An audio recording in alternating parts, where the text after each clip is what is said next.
Well, it's over. The chances of a number 1 seed or even a number 2 seed went out the window thanks to a loss versus Jonathan Gannon and the Cards, with AJ Brown and other teammates furious at play calling. What else is new? And Sidney Brown called out the coach's weak practices plus an update on Devonta Smith's ankle injury, and why Jordan Mailata doesn't think Nick Sirianni's lost the locker room. But first, let's run it.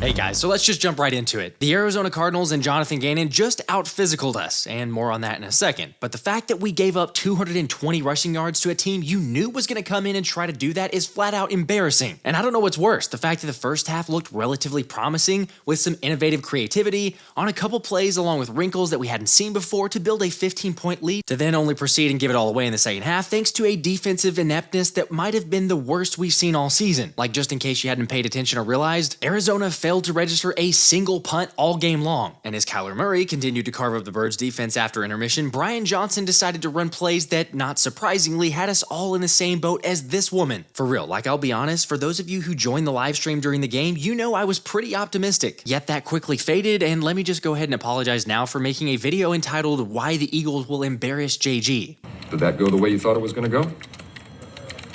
Nope. Yeah, obviously it should have been entitled "How JG Will Embarrass the Eagles," because despite how much the 49ers were enjoying watching the finale of the Cardinals' victory over Philly, I think it's fair to say we're done. And more than just a little frustrated like AJ Brown. I mean, this was the first Eagles home loss as at least 12-point favorites since 2011. And you remember that year, don't you? The Dream Team? By the way, that also happened to be against the Cardinals. Plus, you really know it's bad whenever play-by-play's Merle Reese is tweeting, "This was a devastating loss. The Eagles defense is totally ineffective. I came into this game optimistic, felt good at halftime with a 21-6 lead, and then crash. You can understand losing to the 49ers or to Dallas on the road, but to lose to the 3-12 Cardinals is just awful." Oh yeah, and with that very likely being the final home game for the legends of Jason Kelce and Brandon Graham and maybe even Fletcher Cox, it's time to fire Sirianni. I have cause. It is because I hate him. Look, while I think something's clearly got to change, I actually don't think Sirianni ends up getting fired, but I do feel like we'll see 2 new coordinators, and most likely Sirianni having to give up full control of the offense. I mean, after all, like we've seen from multiple publications, including Brett Coleman, the Eagles are running a high school offense, with an inexcusably low rate of motion being used and not making life easy on the running game either, by mostly calling the same predictable stuff on nearly every single play. For example, there's probably not a better example of the idiocracy than late in the fourth quarter in a tie game when, our defense is incapable of getting a stop,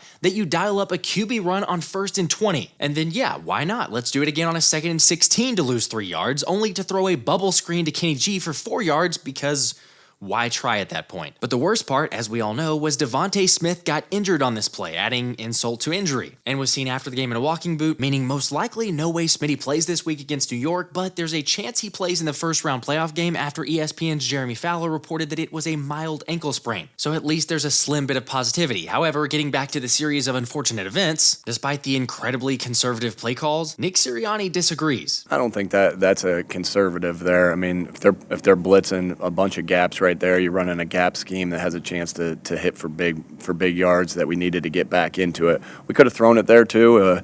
We chose to go there. It didn't hit. But I think that sometimes with the gap scheme stuff that you do, it's more of you got to do some different things to cancel out gaps if they're bringing everything out. And so that's why we went that way. It didn't work. The screen, we're 3rd and what was it? Yeah, that's tough you're going to have a hard time converting, and we got to get ourselves in a range. The wind was blowing into our face a little bit on that side earlier in the game, so we needed to get in better range to make sure that we took a 3-point lead there. And, hey, they went down and scored, and we didn't win the game. When I look at the game yesterday and we're in that 4-minute, we get the onside kick and we're in that 4-minute, I like the calls, but maybe I could have been more aggressive there. And that's just me being honest with you guys. Like that's something I'm always going to look at first, and then it goes into, are we putting the guys in positions to make plays, and then are the guys executing them? And so, but like I said, I'm always going to look at myself first, and that's where that's one thing we haven't been great on 4-minute offense, and that's me, right? That starts with me, and that. Again, with how aggressive we play it. Bro, I just don't get it. It doesn't make any sense at all. So sure, I don't blame AJ for showing frustration after that sequence, or after the failed Hail Mary attempt was intercepted, and then again in the locker room not wanting to speak with the media either. I'm not about to talk. Not going to talk today? So, can you tell us why? If it was me talk, that would be talking. There's nothing to say. I think you'll talk this week. You don't know. It ain't directly towards y'all, though. So I just want to clear that up.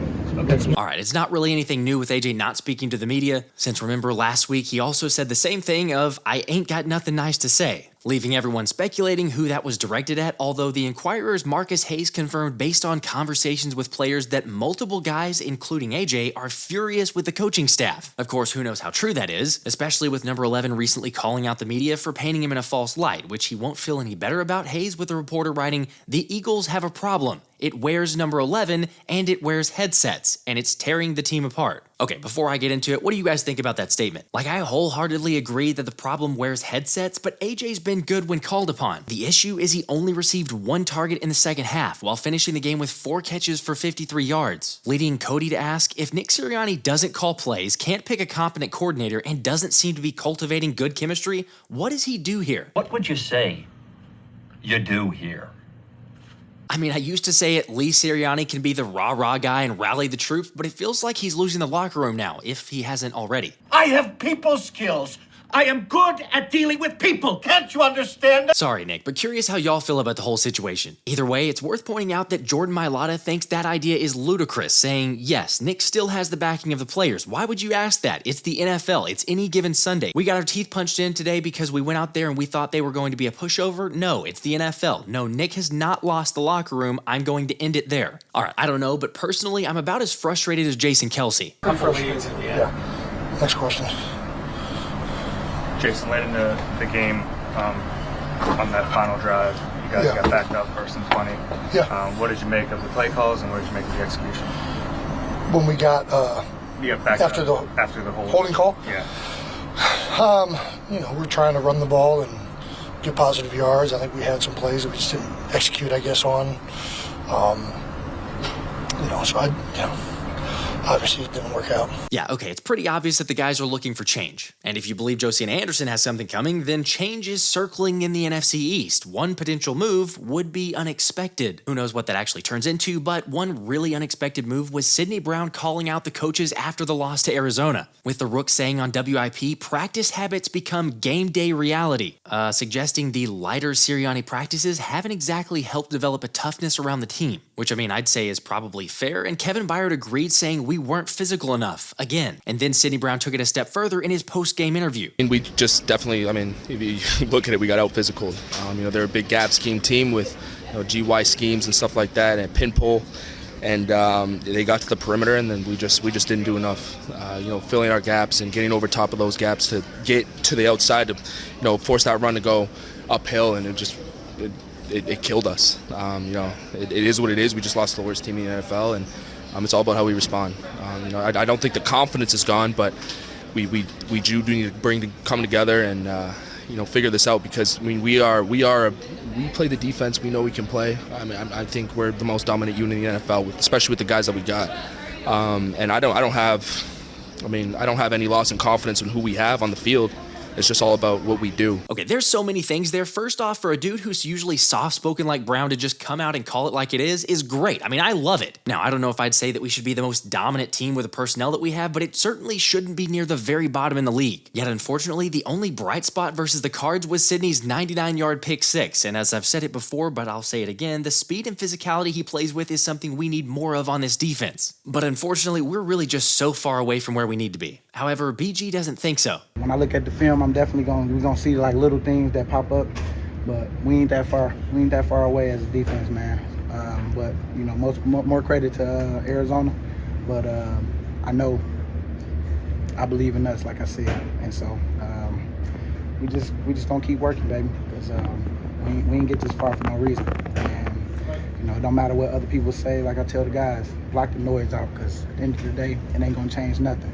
It's about what we do, and so I hope these moments like this definitely help me, and it shows us why we can't do little things, and why this type of team, we got a chance to bury people, we got to bury them. Look, I feel terrible for BG. Like, this is not the way you want to go out, and I can appreciate his optimism and leadership. Plus, I get it. He's not going to go up there and say, yeah, we have massive deficiencies. Although the same rhetoric of we have everything in front of us is looking a lot more like a roadblock now than a detour. Look, we're undoubtedly going to see some change and probably significant changes this offseason, but I saw comments suggesting A.J. Brown might be traded, or heck, he might even request a trade, but I highly doubt that. I know there's definitely some animosity with the whole situation, yet let's not forget that 1 and 11 are best friends, and you gotta believe they'll regroup, especially with a proven offensive coordinator. And then hopefully we can say the same thing on the other side of the ball, where I'll admit I was a big fan of Matt Patricia taking over for the defense and thought we'd see significant change, but I guess I was wrong, because according to Ben Solak, the Eagles had a defensive success rate of 40.8% against the Cardinals, which, for those counting, is their worst single game figure, regular or postseason, in 17 years. Leading to Haason Reddick to tell Dave Zangaro, we dropped the ball. There's no other way to put it. And yeah, I'd say the coaching definitely dropped the ball, considering Haason Reddick, who reached double-digit sacks in 4 consecutive seasons, dropped into coverage more versus the Cards than any time since joining the Eagles. So it's no surprise when asked about the lack of success even after switching from Sean Desai to Matt Patricia's schemes that Reddick said,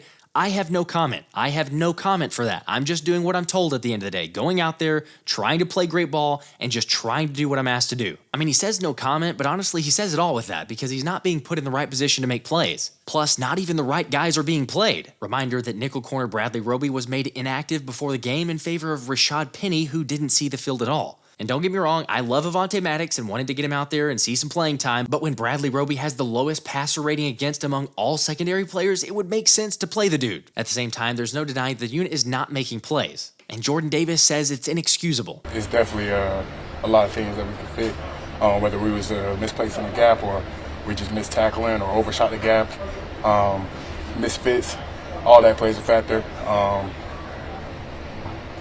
But we have to watch film, have to assess what happened. Can't give you a definite answer of why or what happened, but at the end of the day, it's unacceptable, and we got to do our part, and we got to make sure that we fix it.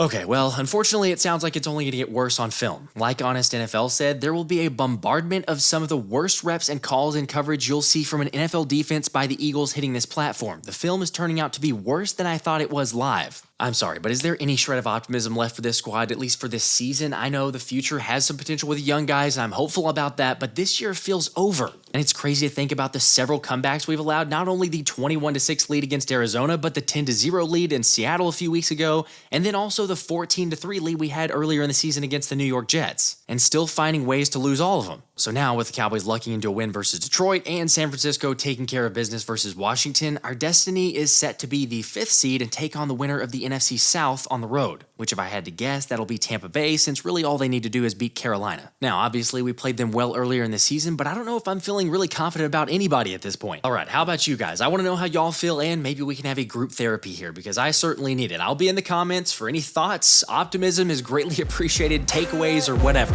This has been the Philly Special.